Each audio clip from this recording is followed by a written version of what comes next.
Olá, tudo jóia com você? Eu sou Maurício Marques e nós estamos aqui na série Discípulos, uma vida semelhante a Jesus. Você é novo na série? Clica aqui, nós te levamos lá para o início para você conhecer tudo e fazer o passo a passo. Se você já se inscreveu e ativou o sininho, então você recebe notificações todos os dias. E já deixou o seu like? Hoje nós estamos no episódio número 28 e nós queremos falar sobre templos e locais de reunião da igreja. Por conta de ignorância, por falta de conhecimento ou por causa da tradição, muita gente se confunde com esse assunto. Muita gente erra quando fala sobre igreja, porque acha que igreja é um prédio, acha que igreja é uma instituição. Mas por que esses erros acontecem? Qual a razão de muita gente, e gente boa, gente legal, errar? Porque antes de Jesus, as pessoas iam até Jerusalém para oferecer sacrifícios pelos seus pecados e para adorar a Deus. O que era um templo? O templo era um prédio formado por 3 partes. O átrio, o lugar onde todo mundo entrava, o lugar santo, onde tinha a mesa dos pães, onde tinha a menorá, onde tinha o incensário. Ali só entravam os sacerdotes e os levitas. E o Santo dos Santos, que era o lugar onde o sumo sacerdote só podia entrar uma vez por ano. Para quê? Para apresentar os sacrifícios pelo pecado de todo o povo. Ali tinha uma arca, e essa arca da aliança representava a presença de Deus. Cada objeto, ele é bem explicado e mostra o que é Jesus. Mas não é o nosso tema hoje. O que interessa para nós aqui é que, por conta dessa tradição, por conta de a igreja ter nascido daí, se você não entendeu ainda, a igreja vem de raízes judaicas.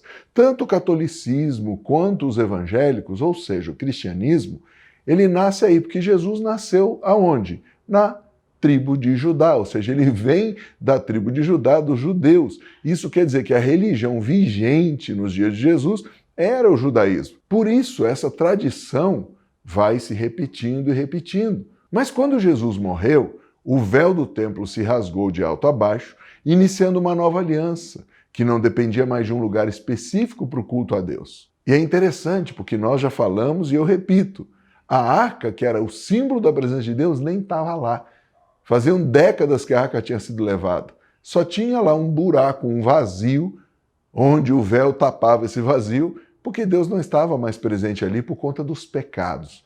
Agora pensa comigo, o que era o templo? O templo era um símbolo do retorno da humanidade para Deus. Tanto o tabernáculo de Moisés como o templo, ele era cheio de simbologias, querubins, árvores, ornamentos, tudo apontando para o que era o jardim, com árvores, o querubim na porta. Esse caminho feito de volta, todos os anos, era algo apontando, Deus quer um relacionamento com a humanidade. Porém, nenhum sacrifício que o homem pudesse fazer, nenhuma oferta que o homem pudesse dar, era suficiente. Então Deus teve que trazer a própria oferta, o Filho, para pagar o preço pelos nossos pecados. Para quê? Para nós voltarmos a viver na presença dele e ele viver no nosso meio. Agora, como a humanidade ficou tantos séculos tendo de ir numa tenda, tendo de ir num prédio, isso ficou dentro da cabeça dela. Quando o cristianismo começou, eles se reuniam nas casas e no templo.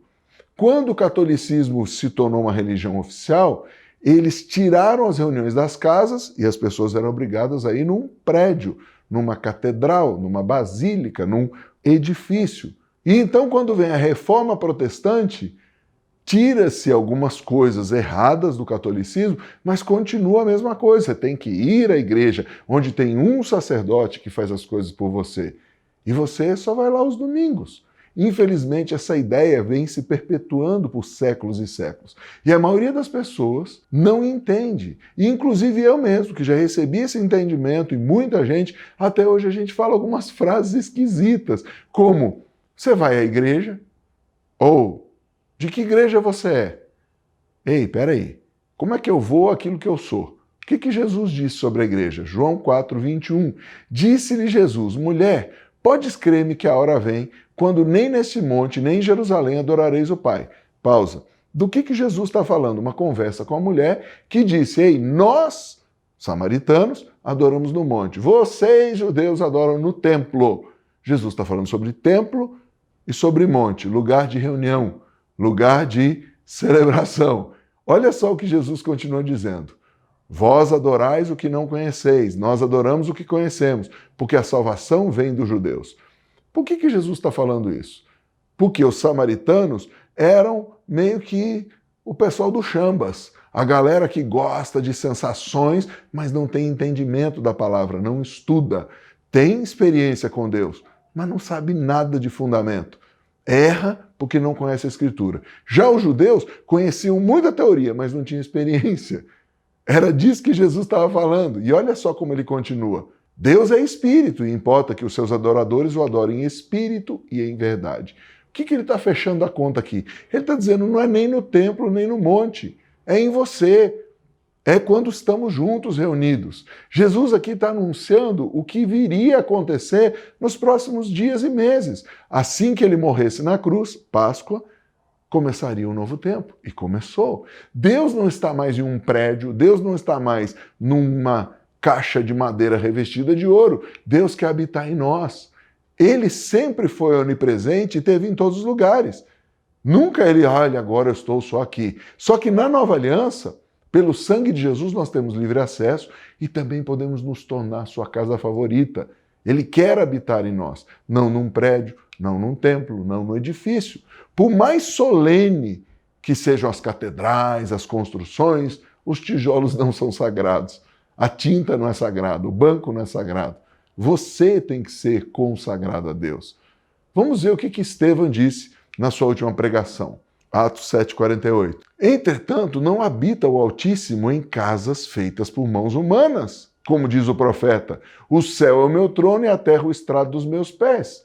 Que casa me edificareis, diz o Senhor, ou qual é o lugar do meu repouso? Isso deixou os religiosos tão furiosos que Estevão acabou sendo apedrejado. Tem gente que detesta isso, não gosta. Sabe por quê? A tradição, meu avô foi assim, meu bisavô. Hoje em dia, infelizmente, tem muita gente boa que é religiosa.